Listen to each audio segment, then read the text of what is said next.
भाई जो गुरु वचन पे डट गे, कट गे फंद 84 के। इब्राहिम सुल्तान कौन था? ये सम्मन था जिसने अपना बेटा काट दिया था अपने गुरुदेव की इज्जत और आबरू के लिए, उनको भोजन कराने के लिए। परमात्मा कहते हैं नुक्ते ऊपर रिझेगा रे, गरीबदास जी कहते हैं नुक्ते ऊपर रिझेगा रे कोटि कर्म जल जा तुम्हारे। नुक्ते ऊपर रिझेगा रे कोटि कर्म जल जा तुम्हारे। इस प्रकार से हमारे पाप कर्मों का नाश होता है। खाली आरती करने से, भक्ति करने से, केवल इन विधियों से हमारे पाप कर्म नाश नहीं होते, बहुत थोड़े थोड़े होते हैं। लेकिन जब ऐसा कोई विशेष नुक्ता यानी परमात्मा भगत के सामने ऐसी परिस्थिति पैदा कर देता है भगत की परीक्षा के लिए, और यदि भगत उस परीक्षा में पास हो जाता है तो उसको कहते हैं नुक्ता। उसके ऊपर परमात्मा प्रसन्न होता है, दिल खोल के उसके पाप कर्मों का नाश कर देता है मालिक एक झटके में। तो ये नुक्ते थे। ये 2014 बरवाला कांड के बाद काल ने परिस्थितियां पैदा कर दी कि भगत राजनीति करने को मजबूर हो गए, लेकिन हम सत्सेवक बच गए। हमने ज्ञान को आधार बना लिया, हम इस परीक्षा में पास हुए, हमारा नुक्ता बन गया। गुंडों की सीबीआई जांच जबरदस्ती सतलोक आश्रम मैनेजमेंट हरियाणा ने करवाई। राजस्थान के गैंगस्टर आनंदपाल सिंह की सीबीआई जांच का समर्थन उसके समाज के लोग कर रहे थे, राजपूत समाज के लोग। जबरदस्ती भक्तों को राजपूतों की रैली में बैठा दिया अजमेर में और भिवानी में। कारण क्या था? जो गैंगस्टर था आनंदपाल सिंह, जो पुलिस एनकाउंटर में मारा गया था, उसका वकील था एपी सिंह।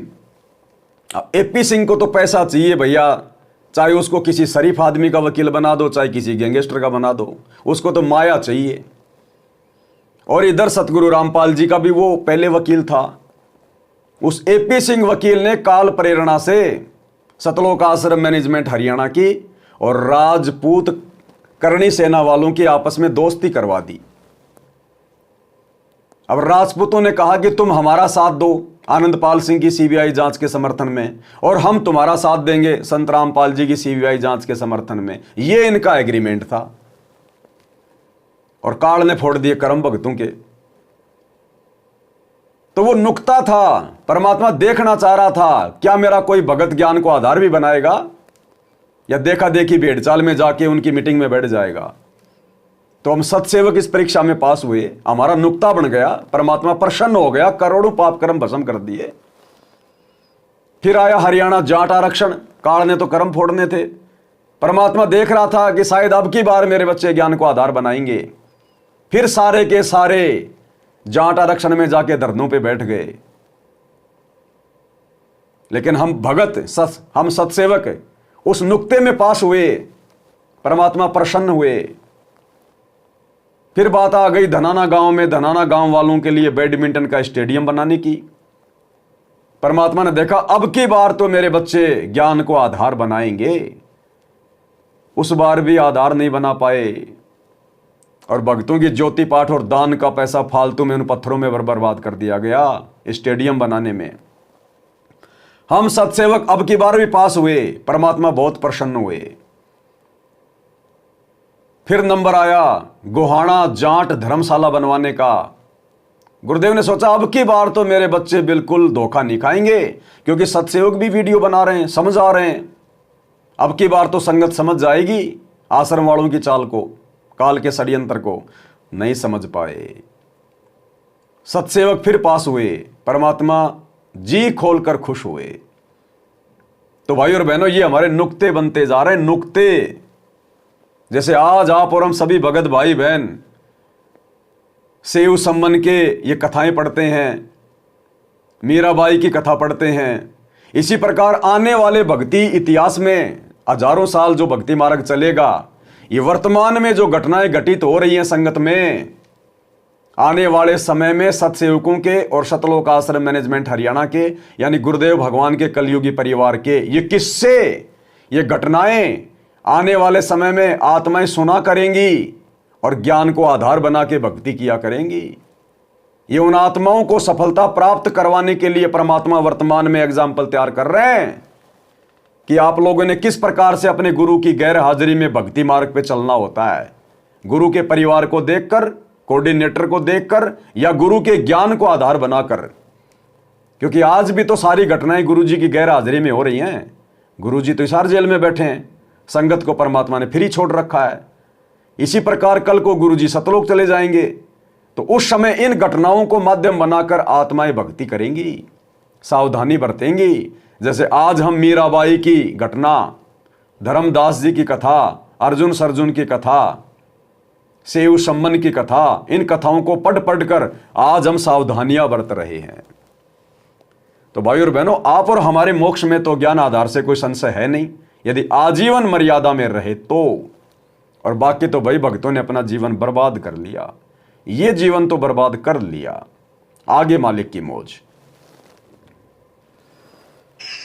अब उसके मन में, क्योंकि ये सत्संग इसलिए सुनाए जाते हैं कि आपकी आत्मा यहां से कति हट जाए और केवल सतलोक में आस्था बढ़ जाए। उसकी सतलोक में आस्था बढ़ी नहीं उस समय, और ये पश्चाताप करता रहा, हे भगवान मैं धनी होता, बेटा काटना नहीं पड़ता, हे भगवान मैं धनी होता।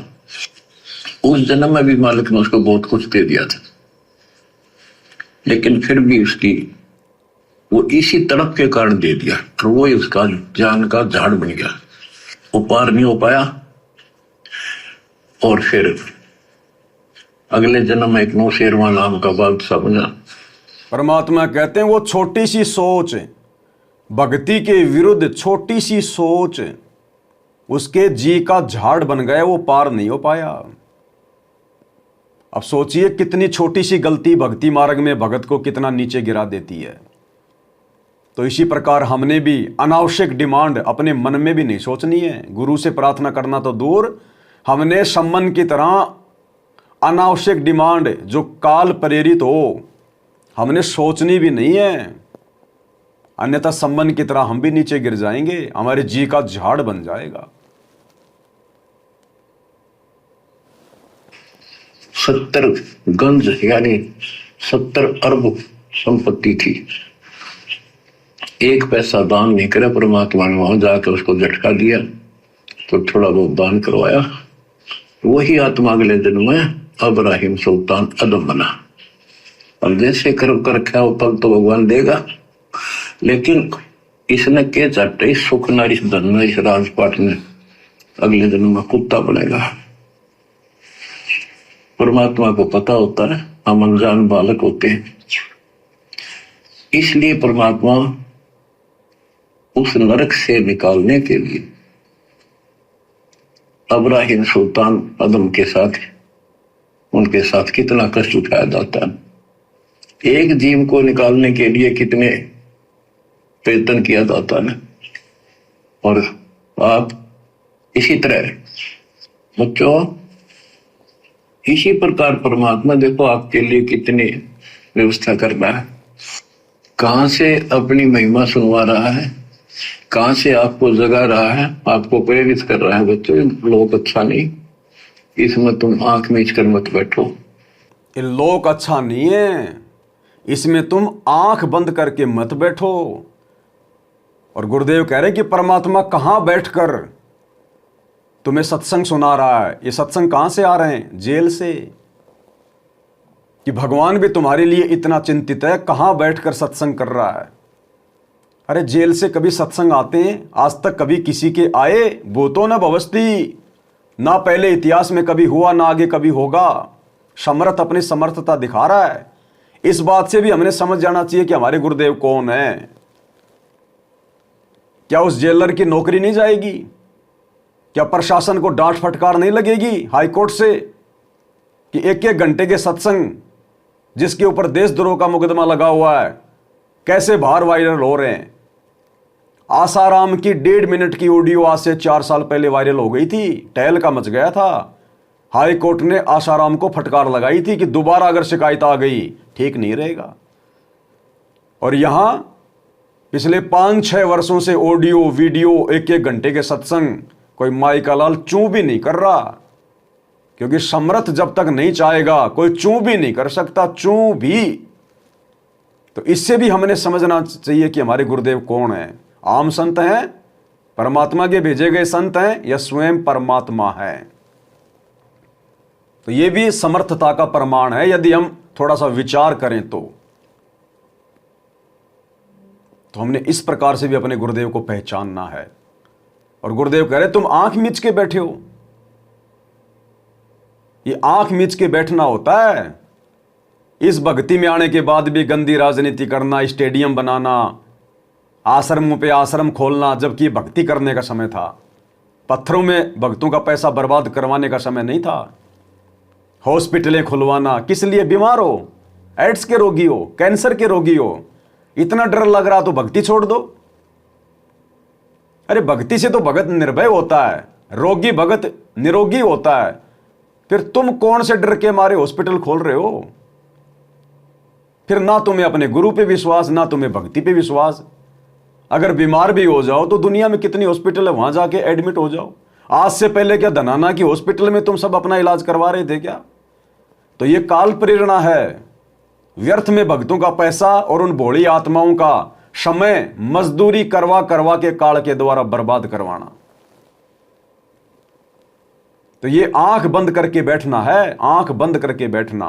गुंडों की सीबीआई जांच, जाट आरक्षण, जाटों का भवन बनवाना, आश्रम में तरह तरह की ड्रामेबाजी, इसको परमात्मा ने आंख बंद करके बैठना कहा। भाई जो गुरु वचन पे डट गे, कट गे फंद 84 के, कट गे फंद 84 के, कट गे फंद 84 के। भाई जो गुरु वचन पे डट गे, कट गे फंद 84 के, कट गे फंद 84 के, कट गे फंद 84 के। भाई जो गुरु वचन पे डट गे,